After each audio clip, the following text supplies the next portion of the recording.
I think, first and foremost, I think for us it's about. I think it's on three levels. One is there's a social and a universal message where I think achieving net zero will help us to have better conversations with our children, our employees, prospective employees, but then of course our shareholders and investors. So I think that's the first thing. I think the other thing is, we challenged obviously to produce more. The world needs more mining, and the world needs more battery metals. But I think it's how we're going to do that, but at the same time reduce GHG and all the other sustainable agenda items.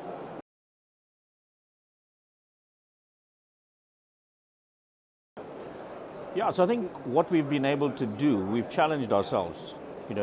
How do we influence what we do, almost from a cradle to grave point of view? So what are we doing from a recycling point of view? What are we doing from an energy efficiency point of view? So we went back, and in one of our facilities, a manufacturing facility where we house a foundry, a machine shop, and a rubber shop, we've actually installed solar power.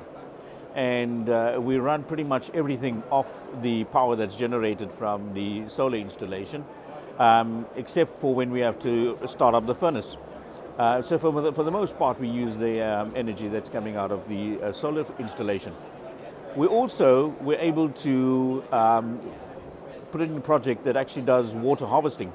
So a lot of the water that's harvested is utilized obviously for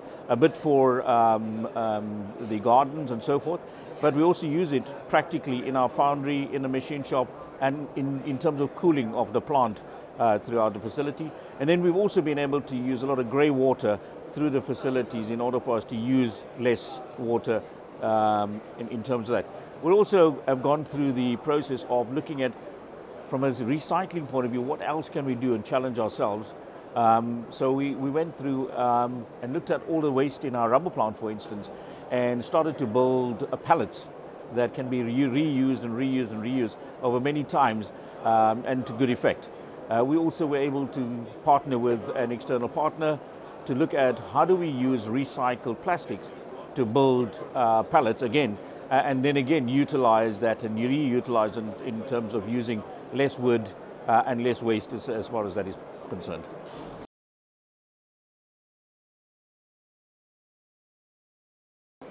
Yeah, I think if we look at what we've done, we've obviously looked at discussing with our customers. And by the way, the whole agenda or the whole issue around sustainability, I think, is getting the right kind of airtime. I found engaging with our customers where before it was pretty much safety as a standard agenda item. We're now seeing safety included as and sustainability included as part of that agenda as a standard feature. And I think there's a genuine need and a genuine want from the customers to actually to challenge themselves, but also their suppliers.